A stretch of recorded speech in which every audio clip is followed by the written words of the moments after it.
જૂનાગઢના દલિત યુવક સંજય સોલંકીને મારવાના કેસની અંદર પોલીસે 3 જણાને અરેસ્ટ કરી લીધા છે. સાથે જિગ્નેશ મેવાણી આજે રાજકોટમાં કલેક્ટરને આવેદનપત્ર પણ આપ્યું, પણ ગણેશ ગોંડલ સુધી હજી સુધી પોલીસ પહોંચી શકી નથી.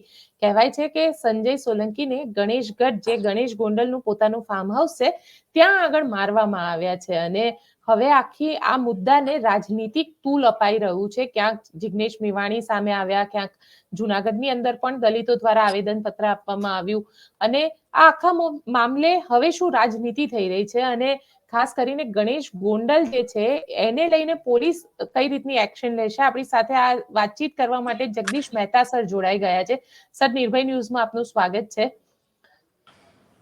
જી સર, જે રીતની અત્યારે વાત થઈ રહી છે, અને ગણેશ ગોંડલ જે છેલ્લા 48 કલાકથી વધારે સમયથી ગાયબ છે, આમ તો એના ઉપર અપહરણનો મામલો છે, મારપીટ કરવાનો, હત્યાની કોશિશનો મામલો છે. તમે શું માની રહ્યા છો? પોલીસ કેમ હજી સુધી એક્શન નથી લઈ રહી? બેન, આ ત્યાં ગુજરાત કે સૌરાષ્ટ્ર સહિતના લોકો માટે આ પ્રશ્ન છે વાજિબ છે. અમારા માટે આ પ્રશ્ન જ નથી. કારણ કે ગોંડલના જયરાજસિંહ જાડેજાનું હોય કે એનું કોઈ ગ્રુપ હોય, રીબડાના અનિરુદ્ધસિંહ જાડેજા હોય કે એનું કોઈ ગ્રુપ હોય, ત્યાં પોલીસ નહીં, એ સ્વયં સત્તાધારી લોકો છે એમ કહો તો ચાલે. ત્યાં કોઈ હાથ નાખવાની કોશિશ કરતું નથી. ભલે ગમે તેટલી વાતો સુશાસનથી માંડીને કાયદાના શાસનની થતી હોય, ત્યાં એટલે કે ગોંડલમાં જયરાજસિંહજી જાડેજા અને રીબડામાં અનિરુદ્ધસિંહ જાડેજા, આ બંનેનું ઓલા સોદાગર ફિલ્મનું છે ને, ઇસ જંગલ મેં એક હી શેર, એના જેવું જ શાસન ચાલે છે, વર્ષોથી છે. મહિપતસિંહજી જાડેજાના વખતથી ચાલુ આવે છે અને જયરાજસિંહ જાડેજાના વખતથી ચાલુ આવે છે. અત્યારે જેને ગણેશભાઈ ફરાર હોવાનું કહેવાય છે, એ ચોપડા ઉપર ફરાર છે. બાકી જરૂરી નથી કે આપણે જેમ માનીએ છીએ એમ કઈ ફરાર હોય કે જાડીમાં હતાઈ ગયા હોય, ખેતરોમાં ભાગતા હોય ને એને રોટલાની ઠેકાણા ન હોય, એવું કઈ હોય નહીં. એ તો રજવાડાની જેમ ગમે ત્યાં સારામાં સારી સુવિધાવાળા ઠેકાણે અને એ કાનૂનની સંપૂર્ણપણે ટોચની પહોંચવાળા લોકોને ત્યાં આરામથી બેઠા હોય, મોજ મજા કરતા હોય છે. પણ આ જે આખો કિસ્સો છે એ હવે એક નવા મોડ ઉપર આવી ગયો છે. અત્યાર સુધી શું છે, લોકો દરેક તેંડુલકર એના છોકરાને ક્રિકેટમાં લોન્ચ કરે, આપણે સમજીએ. ફિલ્મ સ્ટાર જે છે એ પોતાના છોકરાઓને કે સંતાનોને લોન્ચ કરે એ સમજી શકાય. રાજકારણીઓ પણ પોતાના છોકરાને લોન્ચ કરે સમજી શકાય. અત્યારે જે અપરાધ થયો, જો કોઈ ભૂતકાળમાં પણ કઈ ગણેશભાઈએ આ પહેલી જ કઈ બોણી કરી અથવા તો આવો ડખો કર્યો કે પેલો આ એના ઉપર એફઆઈઆર એવું કઈ છે નહીં. ભૂતકાળમાં અનેકો એના ઉપર એનો જે પ્રભાવ તમે કહો તો એ તો આવા તો છમકલા અનેકો થયા છે. પહેલી વખત એની ઉપર આ પ્રકારની એફઆઈઆર દાખલ થઈ છે. એમાં એટ્રોસિટી કેસ પણ દાખલ થયો છે અને ખૂનની ધમકી, ખૂન એટલે કે મારી નાખવાનો પ્રયાસ વગેરે વગેરે, જેને ગંભીર કહી શકાય એવી બધી કલમો પ્રકારનો એક તો કેસ થયો છે. ખાસ કરીને એટ્રોસિટી એક્ટ હેઠળની જે ફરિયાદ થઈ એનો ગુજરાતી એ છે કે આજ નહીં તો કાલ એણે બુદ્ધિપૂર્વક કાનૂની તોર ઉપર કહું તો પણ એણે જેલવાસ ભોગવે છૂટકો છે, એમાં કોઈ સંદેહ નથી.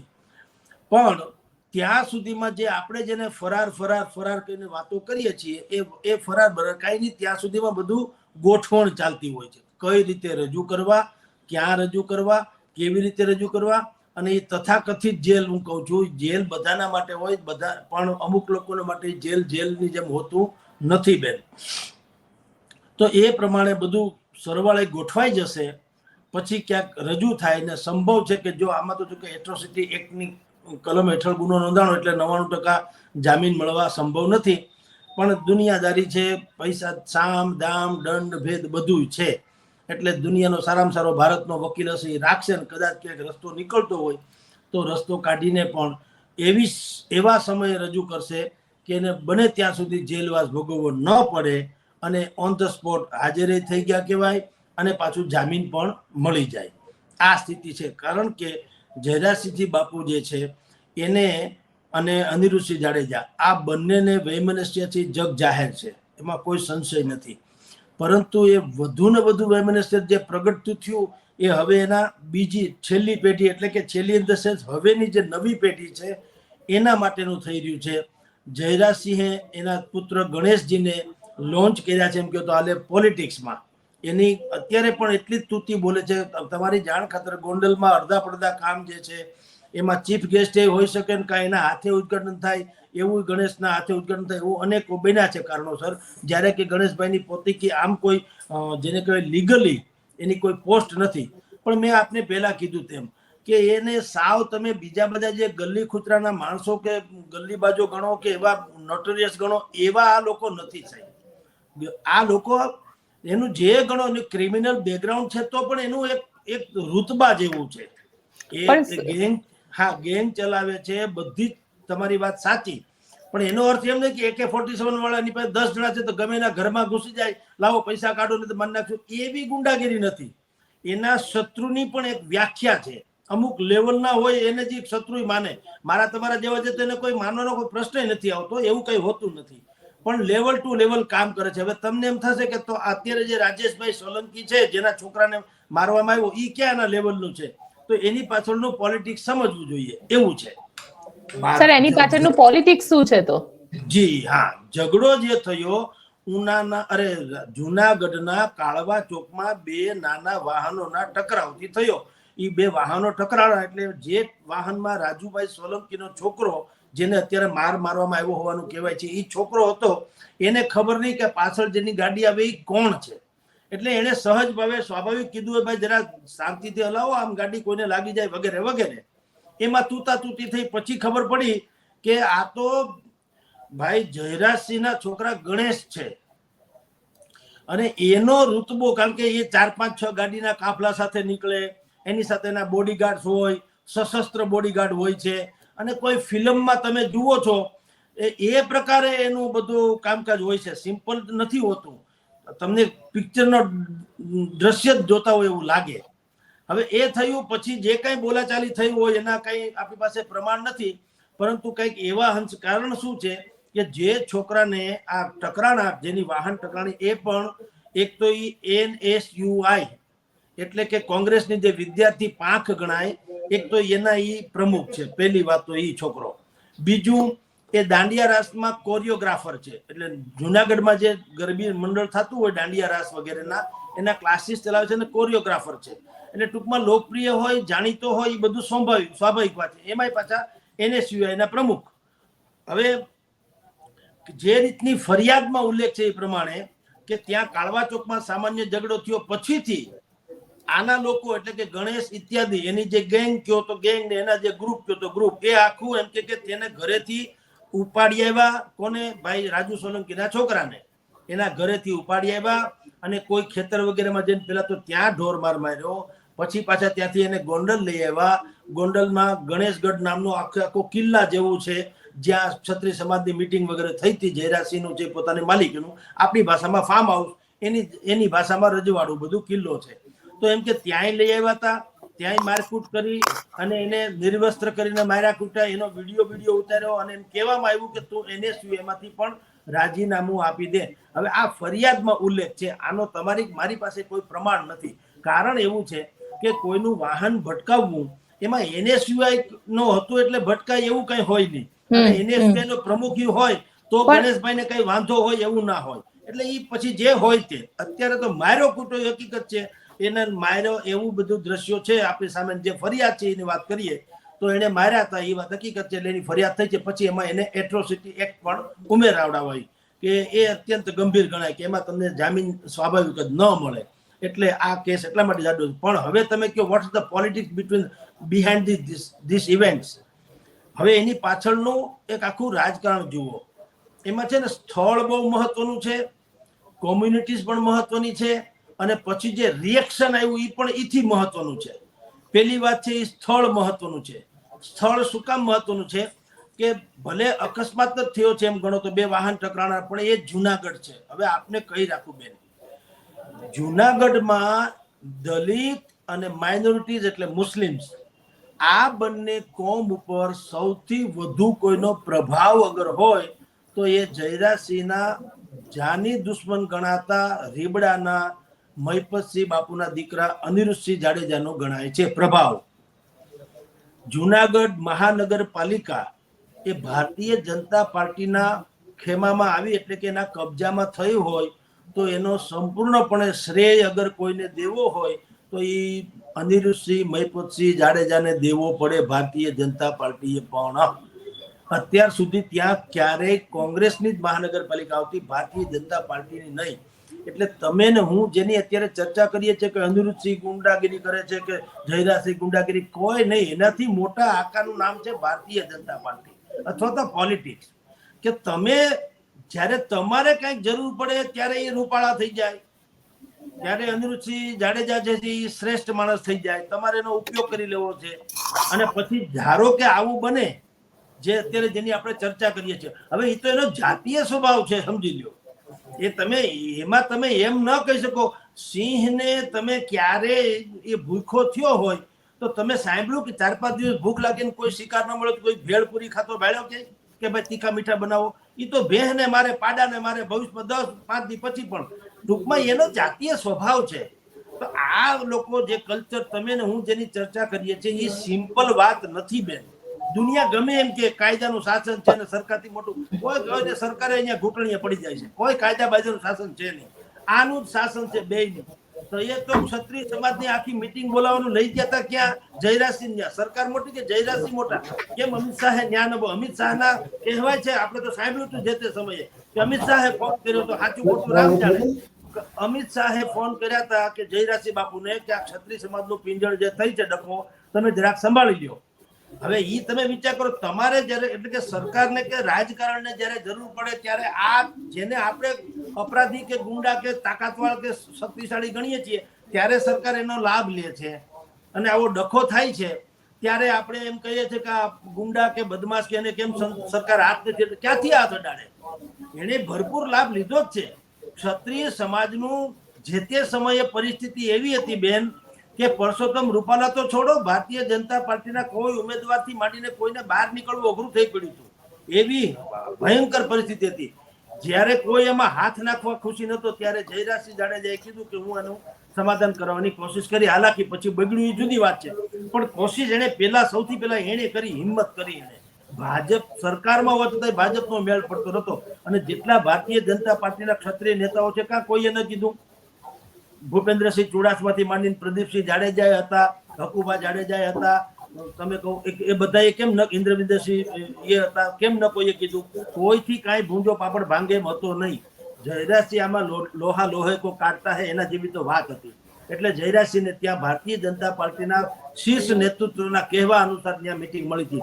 હવે પછી મેં કીધું રિઝલ્ટ જે આવ્યું તે જુદી વાત છે, કારણ કે પછી બાપુ થોડાક એની ભાષામાં બોલ્યા, એમાં વધુ ઓર બગડી ગયું, એ જુદી ઘટના છે. પણ ટૂંકમાં પેલા સરકારે કોને ચીંધ્યું કે આ અમને અમારો આગ ઠારો, એને જયરાજસિંહને કીધું. તો જયરાજસિંહે એ જે બને તે રીતે પોતાના લેવલ પ્રમાણે ત્યાં ગોઠવું સભા. તો સરકારને જરૂર પડી ને, કહેવાનો આશય એ છે કે સરકારને જરૂર પડી એટલે એને જયરાજસિંહનો ઉપયોગ કર્યો. એવી રીતે જુનાગઢ મહાનગરપાલિકામાં જ્યારે જીતવું હતું, કોઈ પણ ભોગે કોર્પોરેશન જીતવી હતી ત્યારે આ ઓન રેકોર્ડ કઈ હોય કે ન હોય, ઓફ ધ રેકોર્ડ વાત સાચી છે કે અનિરુદ્ધસિંહ જાડેજાના કહેવા અનુસાર જ, કારણ કે જેટલા ત્યાં મુસ્લિમ કોમ્યુનિટીઝના જે બધા લીડર્સ છે જુનાગઢમાં, મુસ્લિમ કોમ્યુનિટી બહુ છે, એના જે લીડર છે એમાં અનિરુદ્ધસિંહ જાડેજાના ઈ કે એમ થાય. એટલે એના કહેવા અનુસાર બધા મુસ્લિમ લોકોએ પણ મત આમાં આપ્યા, એટલે કે ભારતીય જનતા પાર્ટીની ફેવરમાં, અને દલિત માઇનોરિટી વગેરે પણ આપ્યા. હવે એક કોર જુનાગઢ શહેર, મેં તમે કીધું ને આમાં સ્થળ બહુ મહત્વનું છે. સ્થળ છે જુનાગઢ. આ જે ઘર્ષણનું સ્થળ છે જુનાગઢ, એટલે એ મહત્વનું છે. કારણ કે જુનાગઢમાં આવું કાંઈ પણ થાય ને એમાં ખબર પડે કે છેડો યા તો રીબડામાં નીકળે છે યા ગોંડલમાં નીકળે છે. એટલે દરેક માણસ સૌથી પહેલું કામ હાથે કામ પડતા મૂકીને બેયના જે શીર્ષ નેતૃત્વ છે એની અચૂક વાત કરે કે શું કરવું, પછી અપરાધીના ગુના નોંધાવા અને પછી ફરિયાદો થવી, પછી બધું થાય. પેલા આ બેની રાય લેવામાં આવે. હવે આ કેસમાં શું હતું કે અપરાધી કક્ષાએ કોણ હતા? જયરાજસિંહ બાપુના દીકરા ગણેશ બાપુ, ગણેશસિંહ. હવે ગણેશસિંહ હતા એ ખબર પડી જ્યારે કે ઓલા રાજુભાઈ સોલંકીને ખબર પડી આ છોકરાના ફાધરને કે ગણેશ છે આમાં, તો એ જયરાજસિંહનો દીકરો છે, તો સીધો સ્વાભાવિક જ એને રીબડાનો કોન્ટેક્ટ કર્યો જ હોય. ઓન રેકોર્ડ કશી વાત છે નહીં, પણ એનો કોન્ટેક્ટ કર્યો હોય એ માનવાને કારણ શું છે આપને કહું. કારણ કે રાજુભાઈ સોલંકીનો એના દીકરા એટલે કે રાજુભાઈ સોલંકીની એની કોઈ એટલી મોટી ઓલી નથી, એની એટલી મોટી કોઈ શક્તિ કે એટલી મોટી કોઈ રાડ કે ધાક કે પોતાની કોઈ ગેંગ કે એવું કઈ છે નહીં કે ઈ જયરાજસિંહને બેફામ ગાળો બોલી શકે. એનો ઓડિયો વિડિયો વાયરલ થયો છે, ઓડિયો. હવે એ ઓડિયો સાંભળો તો આપણને લાગે કે આ ઇતિહાસની પહેલી ઘટના છે કે જયરાજસિંહને સામે આટલી મોટી ગાળો દેવામાં આવી હોય. પણ સર સવાલ અહીંયા એ ઉભો થાય છે ને કે દેશમાં કાનૂન જેવી વ્યવસ્થા પણ છે. જુનાગઢ પોલીસ કેમ આટલા દિવસ થયા તો પણ એક્શન નથી લઈ શકતી? આપણે પણ આ બધી જે ઘીસી પીટી વ્યાખ્યાઓ છે અને જેને કહેવાય ને કે ફિલ્મી ડાયલોગ જેવું છે ને, કાનૂની રાજ ને એનાથી પર આવવું જોઈએ ને સંપૂર્ણ વાસ્તવિકતા તરફ જવું જોઈએ. ક્યાંય કહેતા ક્યાંય કાનૂની રાજબાજ કુછ નહીં એ સાહેબ ચોપડીઓમાં છે, અહીંયા નથી. તમને કહું, કરોડો રૂપિયાના કૌભાંડ કરનારા ચૂંટણી નથી લડતા તો કાનૂની રાજ ક્યાં? મને કયો જી. ખૂન, લૂંટ, બળાત્કાર, ખંડણી ઉઘરાવવી, દુનિયાભરના જમીન મકાન પચાવી પડવા, ઉત્તર પ્રદેશથી માંડી બિહારમાં ચૂંટણી લડે છે કે નહીં? ક્યાં કાનૂની રાજ? મને બતાવો. હાલો, કોને ખબર નથી? પાછું કોને ખબર નથી? મને તમને જો સામાન્ય માણસ ખબર હોય બેન, તો એ લોકોને ખબર ન હોય, ચૂંટણી પંચને ખબર ન હોય, બંધારણના નિષ્ણાંતોને ખબર ન હોય કે આ બદમાશ માણસો છે. ભલા માણસ એવી બધી વાત કરીએ એ વ્યાજબી નથી. હું કામ નથી કહું? હોવું જોઈએ, પણ છે નહીં એની હું વાત કરું છું. હોવું તો જોઈએ કાનૂની રાજ. તો કાનૂની રાજ હોય તો આ પ્રજા આખી કિલોલ ન કરતી હોત. અત્યારે તો હાથમાં એના મોંમાં સાહેબ કોઈ કાનૂની બાનૂની કોઈ રાજ છે નહીં. દરેક માણસમાં જેનામાં જે શક્તિ છે એનો સદુપયોગ કે ગેરઉપયોગ એ બધા કરે છે. અને ગરીબ, આમાં આખા દેશમાં ગરીબ હોવાથી મોટો કોઈ ગુનો નથી. આ બધા તવંગરો છે અને ખાનખાના લોકો છે. કાનૂની રાજ હોય તો એ અત્યારે 3 જણા બીજા આલિયા માલિયા પકડાણા. કાં ગણેશસિંહજી નથી પકડાણા? ગણેશસિંહજી તમારી જાણ ખાતર એ કોઈ ઉંદરડાની જેમ ક્યાંય છુપાઈ રહી એવું નથી. ડાલામતા શેરની જેમ ક્યાંક હોય જ સાહેબ. બધાને ખબર હોય, મને તમને નહીં જવા દો, બધાને ખબર હોય ક્યાં ન હોય. અથવા તો અમિત શાહ અત્યારે ફોન કરીને ન કહી શકે હાલો જયરાજસિંહને કે તમારા છોકરાને આદે કરો ને તો હું ગમે એમ કંઈક બીજા એક્શન લઈ. કાન જ કહેતા લ્યો ગૃહમંત્રી છે, હાલો કેન્દ્રના આઈ નહીં હાલો. હવે જવા દો. ભલામણા અહીંયા મુદ્રા કરતા ફરે છે. બાપુજી મહિપતસિંહ બાપુએ અહીંયા જીવતા જગત્યું કર્યું હતું. એટલે કે માણસ મરી જાય પછી જે લોકો ખરખરો કરે એ કે હું જોતો જાઉં એમ, એ તો એક પ્રથા છે, એમાં કઈ ખરાબ નથી. તો જીવતા જગત્યું કર્યું એમાં હજારો લોકો ઉમટી પડ્યા હતા. તમારી જાણ ખાતર એમાં રાજ્ય કક્ષાના મંત્રીઓ આવ્યા હતા ને બધા કલાકારોએ ઠમક ઠમક કરીને બાપુના બધા જેને મરસ્યા કહેવાય પણ ટૂંકમાં આમ જુઓ તો એની આખી વંશાવળી ગાયતી ને એની અહોભાવના કરી હતી. અનિરુદ્ધસિંહ જાડેજા પણ ત્યાં હાજર હતા. જે તે સમયે રાજ્યના મંત્રીઓ, ગૃહમંત્રીઓ અને ભૂપેન્દ્રસિંહ ચુડાસમા અને પ્રદીપસિંહ જાડેજા ને બધા હતા. તો તમે ને હું કઈ રીતે ઓળખીએ છીએ અનિરુદ્ધસિંહ જાડેજાથી માંડીને મહિપતસિંહજીને? આપણે બધા જ કઈ રીતે ઓળખીએ છીએ? Hard code criminals. આપણા મગજમાં છાપ એવી છે ને. આખા સૌરાષ્ટ્ર ગુજરાતમાં તમે કયો તો કોઈ એમ ન કે અનિરુદ્ધસિંહ જાડેજા હા જીવદયાના એમ કે જૈન અગ્રણી, એવું તો કોઈ કહેતા નથી. બધાને ખબર છે કે આ ભાઈ ખાનખાના લોકો છે, શત્રુ હોય તો છૂટી નાખે, મારી તોડી નાખે, જે થવું એ થાય. તો એવું છે તો કા મંત્રીઓ બધા મુજરા રમવા ત્યાં ભલે કે અમારા ક્ષત્રિય નેતા હતા, પણ ક્ષત્રિય નેતા હતા પણ તમે બંધારણની રીતે તો જે તે રાજ્યના મંત્રી હતા. તો તમે કાં કઈ એવી વ્યવસ્થા ન કરી કે ભાઈ કાનૂની રાજ્ય છે તો તમે આ બધા અપરાધોમાં સામેલ છો તો અમે લોકો કઈ આવી ખરાબ લાગે? કાં ન કીધું? લા સાહેબ છોડો. હજારો લોકો ત્યાં હતા, 25-50 હજાર માણસો હતા. ખાધું પીધું રાજ કર્યું, કરોડો રૂપિયા ઉડ્યા. બધા કલાકારો જેને આપણે કહીએ છીએ કે ભાઈ સદગુણોને વખાણ છે, એને પણ કઈ બાકી ન રાખ્યું એટલી પ્રશંસા કરી. અને એની મર્દાનગીની પ્રશંસા સ્વાભાવિક હતી. એમાં કોઈ પણ મર્દાનગીનો મારીને તમારી જે વ્યાખ્યા છે એ મર્દાનગી નથી. એમાં જેસો કે તેસા વાળી છે. એની સામે જે થાય એને ગમે એમ કરીને ખતમ કરે, પછી તમે જે માનતા હોય તે. આ બે રજવાડા આવા છે, રીબડાનો અને ગોંડલના. હવે જુનાગઢ આપણી વાત હતી કે સ્થળ, તો જુનાગઢમાં પ્રભાવ કોનો? અનિરુદ્ધસિંહ જાડેજાનો. હવે આ અનિરુદ્ધસિંહ જાડેજા અને જયરાજસિંહ બેયને અત્યારે સ્વાભાવિક પહેલેથી પરંપરાગત રીતે બંનેનું શત્રુતા ચાલી આવે છે. કારણ કે કોણ મોટો અથવા તો કોનું વધારે વર્ચસ્વ એની લડત હોય ઓબ્વિયસલી. જયરાજસિંહ જે છે એ પોલિટિકલી ખાનખાના છે, તાકાતમાં ખાનખાના, સામ દામ દંડ ભેદમાં એમાં કઈ પહોંચી વળે એવી સ્થિતિ નથી કોઈ પણ રીતે. અને એનો ત્યાં દરબાર ભરાય છે. જેમ એક જમાનામાં સરમણ મુંજાનો પોરબંદરમાં દરબાર ભરાતો, એમ પૂજ્ય બાપુનો દરબાર ભરાય છે, જયરાજસિંહ બાપુનો. અને હજારો લોકો ત્યાં આવે છે, ન્યાય મળે છે. એ તમને કહું, બધાને કઈ નળ છે બંદૂક રાખીને એમ કઈ ન હોય. પણ મારીને તમારી જેવી લોકો, સામાન્ય માણસો થઈને ધારો કે મને કોઈ હેરાન કરતું હોય, બાપુને ત્યાં જઈને કહું, તો સાહેબ જેને તમે કાયદો ને વ્યવસ્થા કહો, એ તો આપણને ફૂડ કાઢે, કોઈ આવતું નથી. અમુક આપણને હેરાન કરે. બલકે આવા લોકો છે જેને સમાજ ગુંડા માનતા હોય કે બદમાશ ભલે માનતા હોય. તમે જયરાજસિંહ બાપુની ચોખટમાં જાઓ કે બાપુ મને ફલાણાભાઈ નાહકનો હેરાન કરે છે, મારી જમીન વાવવા નથી દેતો, અથવા જમીન લઈ જાય છે, અથવા તો મને બીજી કોઈ રીતે હેરાન કરે છે, તો ન્યા બાપુની તમે પહોંચી ગયા એટલે વાત થઈ ગઈ પૂરી. ઓન ધ સ્પોટ ન્યાય તોળાઈ જાય, એના ફોન ફટાકા થઈ જાય, સામે વાળો ગાય જેવો થઈને તમને તમારી ત્યાં માફી માગી જાય. તો આ એક સ્થિતિ તો છે ને બેન. કાયદો વ્યવસ્થા જો બધે હોતો તો આવું બધું થાય શું કામ? વિચાર કરો. કાયદો વ્યવસ્થા કઈ નથી તો ત્યાં મુજરા કરે છે કાયદો વ્યવસ્થા બંનેની. ત્યાં તમને કહી દઉં, એવું જ રીબડાનું પણ છે. એટલે ટૂંકમાં રીબડામાં જુનાગઢની મેં વાત કરી એમ કે જુનાગઢમાં ઘટના બની એટલે ભાઈને ખબર પડી જ હોય, જે હોય તે. પછી જે જુનાગઢના ગિરીશભાઈ કોટેચા, ભારતીય જનતા પાર્ટીના નેતા, એનો એક ઓડિયો વાયરલ થયો. એમાં એ ગિરીશભાઈ અરે રાજુભાઈ સોલંકીને એમ કે છે, ભાઈ પતાવો કોઈ હિસાબે, ભાઈ તમારે શું કામ કેવું જોઈએ. દાખલા તરીકે હાલો ગણેશનો ડખો છે, ગણેશની સાથે રાજુભાઈ સોલંકીનો ડખો છે, બે ઘડી માન લ્યો. તો કાયદો અને વ્યવસ્થા જેની તમે જિક્ર કરી કે કાયદો અને વ્યવસ્થાનું શાસન ત્યાં ગુંડાગીરી શું કામ, તો મને તમે સમજાવો કે ગિરીશભાઈ કોટેચાએ શું કામ ફોન કરવો જોઈએ સમાધાનનો? ભાઈ પોલીસ ન કરે તમારે શું લેવા દે? એ રઘુવંશી નથી, કોઈ તમારા મામા માસીના નથી, કોઈ લેવાની કે દેવા પણ નહીં. એવું નથી.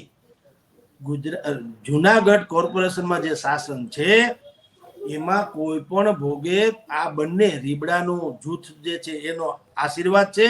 અને એને કારણે આ બધાને બંને તરફ સંબંધ, ભારતીય જનતા પાર્ટીના નેતાને બેયને સાચવવા છે. તમે સમજો, જ્યારે જેનો જે ઉપયોગ કરવો એ કરી શકે. તમે વિચાર કરો, કાયદોની વ્યવસ્થા છે તો ત્યાં ભૂતકાળમાં અનેકો ક્લબ ચાલતી હતી, કોઈ કૂતરું જાતું નતું. ત્યાં મરી જવું છે જઈને બધાને ખબર હતી, બધું હાલતું હતું. પછી વાંકું ચૂકું થાય ત્યારે વળી સરકાર દરોડા પાડે એને કે આ તો 6 વર્ષથી હાલતી હતી. તો તમારા બધા પોલીસ વાળાના પટ્ટા ઉતારી ન લેવા જોઈએ? જે 6 વર્ષ સુધી હાલી તમે હરામનો પગાર ખાધો શું કરવા? પણ કોઈ ઈ નહીં પૂછે. જાણે જેણે રેડ પાડે, જે કઈ વાંધા બચકા થયા રેડ પડે એટલે એને આપણે હીરો ચિતરીએ. જગદીશભાઈ ત્રાટકાને રેડ પર, પણ જગદીશભાઈ ત્રાટકા ઈ પેલા બધા હરામ ખાઈ શું કર્યું? 6 વર્ષથી જો ક્લબ હાલતી હોય, અને ક્લબ એટલે કઈ ભોયરામાં કે કુવામાં થોડી હાલે, કાયદેસરનું ફાર્મ હાઉસ હોય, ત્યાં દુનિયાભરની વીવીઆઈપી જેને કહી શકાય મોંઘામાં મોંઘી લક્ઝરિયસ ગાડીઓ આવતી હોય, ત્યાં જમણવાર થતા હોય, ખાતા પીતા બધું હોય, તો એ કોને ખબર ન હોય? મને કયો. અને ખબર ન હોતી પોલીસને, પોલીસમાં રહેવાની મતલબ હું?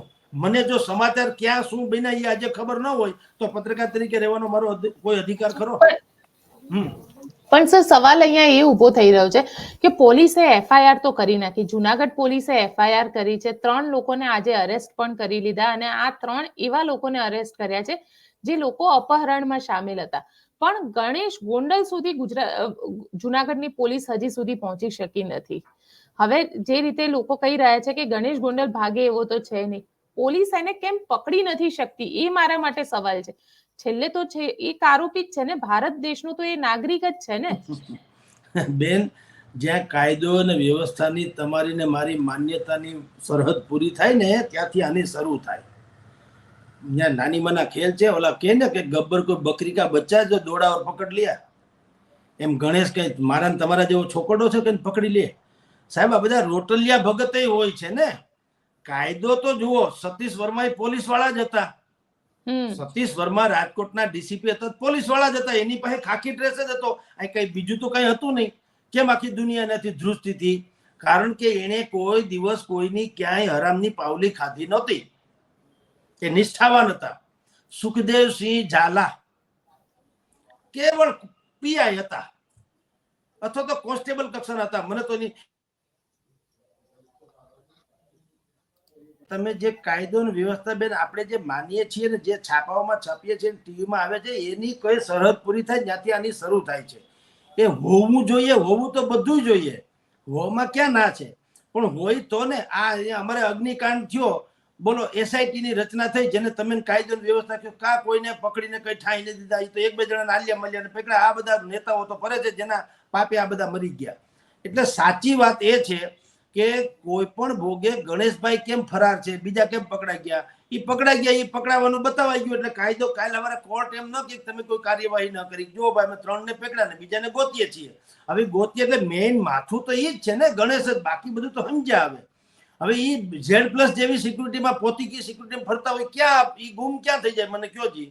એ કઈ મેં તમને પેલા કીધું એમ કે કોઈ બકરી કા બચ્ચા જો દોડાવર પકડ લિયા તો એ માણસ ગુમ ક્યાં થાય? ચાંદાને ક્યાં હતાડવો તમારે મને કયો જી? ઉગો છે આ તો હતાડવો ક્યાં? પણ આવાને અડી શકાય એમ નથી.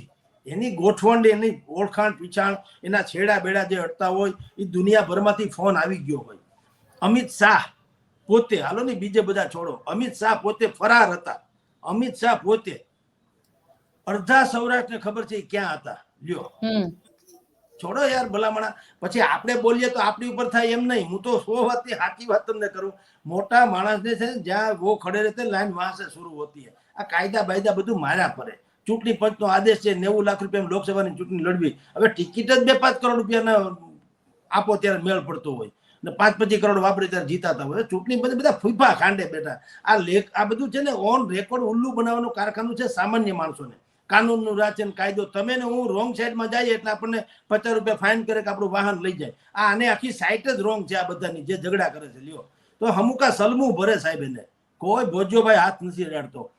એટલે હવે આ બધું ટૂંકમાં જે છે એ છે. હવે એને કાંઈ પકડા બકડાનું કાંઈ થતું નથી. બુદ્ધિપૂર્વક એની ગોઠવણ ન થાય ત્યાં સુધી એમને ફરાર બતાવશે. કેટલાક ફરારો તમારે તમે વિચાર કરો, ગોંડલમાં જ એક ભાઈ ફરણાભાઈ વાઘેસિયા, નામ ભૂલી ગયો, વઘાસિયા કેવા હતા, એ પોલીસ ચોપડે ફરાર હતા અને ચૂંટણીની સભામાં તો ભાષણ કરતા હતા. લ્યો પોલીસો હતા ને બધા હતા. છોડો લ્યો તો હે કરીને છોડી દે બધા.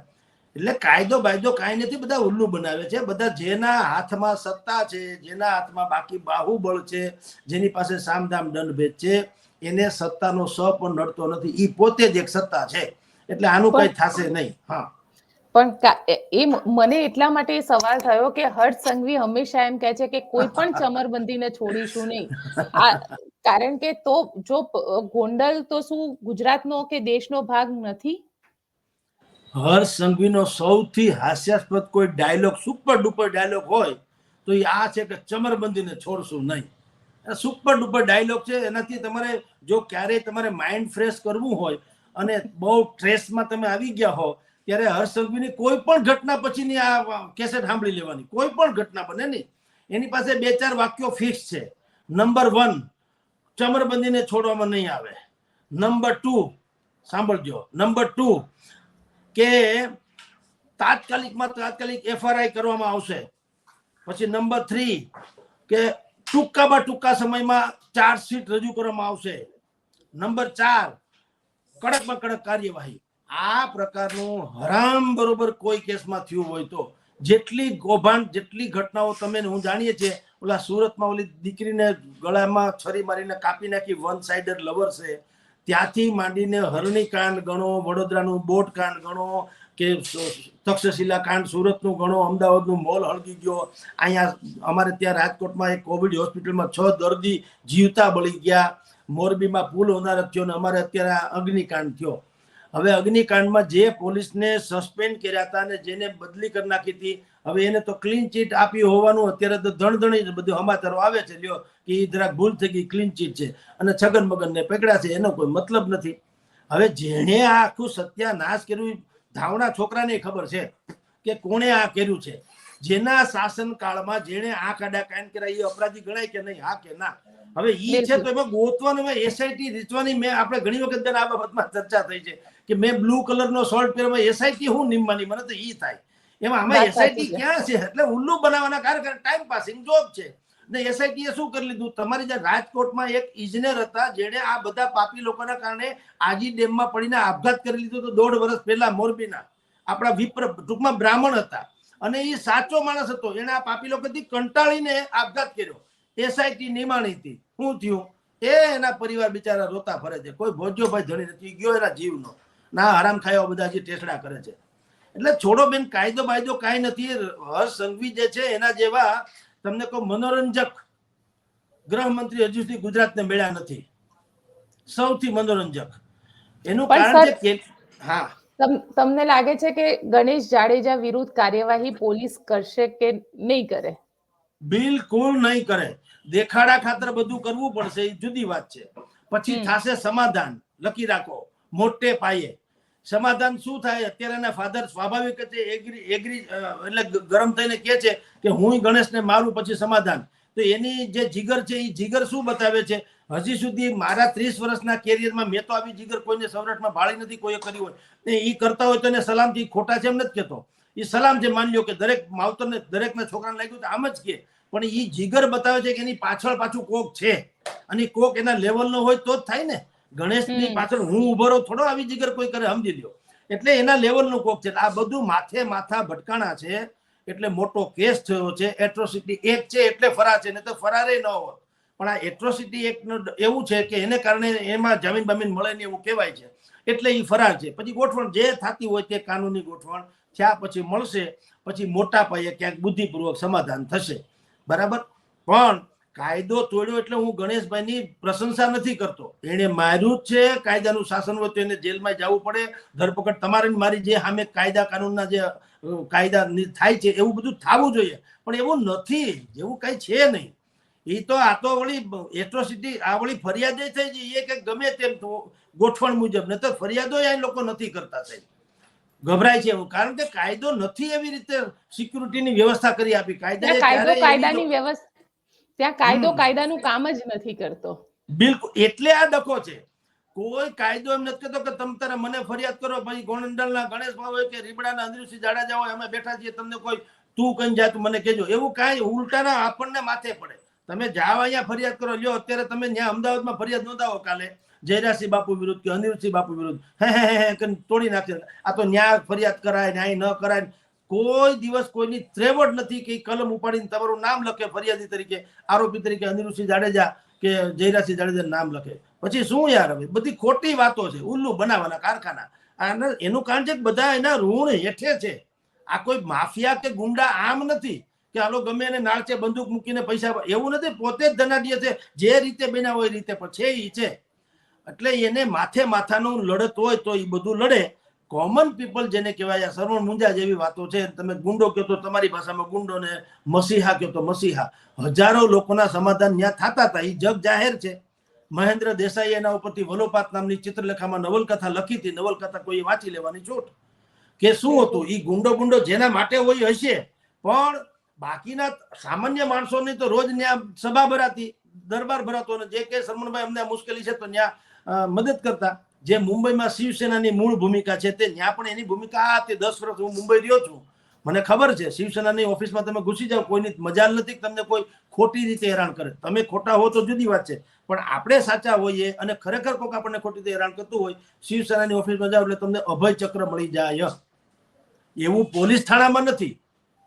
પોલીસમાં તો ગયા એટલે ભગવાન બચાવે. એ જ પ્રોબ્લેમ છે. એ જે મૂળ આ ઘટના જે ક્રમ છે બેન, એ ઘટનાક્રમનો મૂળ સાર એ છે કે જયરાજસિંહ બાપુની ત્યાં દરબારમાં જવાથી ન્યાય મળી જાય છે, તો પોલીસમાં એવું શું ખૂટે છે? ખરેખર તો પોલીસમાં મળવો જોઈએ ને.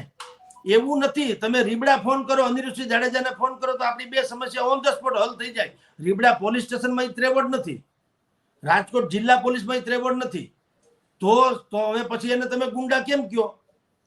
તમારે એક તો ન્યાય પોલીસે ન્યાય આપવો નથી. ખરેખર સામાન્ય માણસની કદર કરવી નથી. આપણે નાગરિક છીએ ને આપણે ફરિયાદ કરવા જઈએ તો આપણને એટલું બધું તુચ્છ ભાવે લોકો જુએ ને ધુતકારે, તૂતી કહીને. એટલે ભાઈ હું આ દેશનો નાગરિક છું, મતદાર છું, ટેક્સ પેયર છું. મારી ઉપર જુનું તમે મને કમસે કમ માનથી તો બોલો કે આવો ભાઈ શું થયું તમને.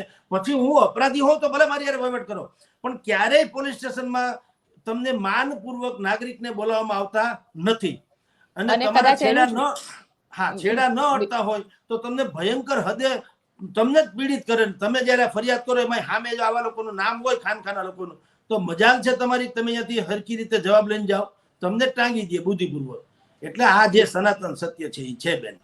બિલકુલ. અને કદાચ એટલે જ હજી સુધી પોલીસે કાર્યવાહી નથી કરી. સર, આપ અમારી સાથે જોડાયા તો આપનો ખૂબ ખૂબ આભાર. નમસ્કાર બેન. તો આપ શું વિચારો છો? કારણ કે ગોંડલ એક એવી ટેરેટરી કહેવાય છે કે ત્યાં આગળ માત્ર અને માત્ર જયરાજસિંહ જાડેજાનું રાજ ચાલે છે. ત્યાં પોલીસ પણ નથી જઈ શકતી, જે રીતે જગદીશ મહેતા સરે કીધું. અને સાવ શબ્દમાં તેમને કીધું છે કે ગોંડલની અંદર સરકાર પણ ઘૂંટણીએ પડી જાય છે. ખરેખર આ વાસ્તવિકતા છે? કોમેન્ટ બોક્સમાં ચોક્કસથી લખીને જણાવજો, કારણ કે ગોંડલ પણ ગુજરાતનો જ ભાગ છે અને દેશની અંદર લોકશાહી છે. લોકશાહીની અંદર ક્યાંક ને ક્યાંક કાનૂન અને વ્યવસ્થા પણ છે. શું ગોંડલમાં એ કાનૂન અને વ્યવસ્થા કરવાની અને રાખવાની જવાબદારી સરકારની નથી? હર્ષ સંઘવી, તમને સવાલ પૂછાઈ રહ્યા છે. સવાલ તમારા ઉપર ઊભા થઈ રહ્યા છે કે જે હર્ષ સંઘવી હંમેશા એમ કહે છે કે કોઈ પણ ચમરબંધીને છોડવામાં નહીં આવે.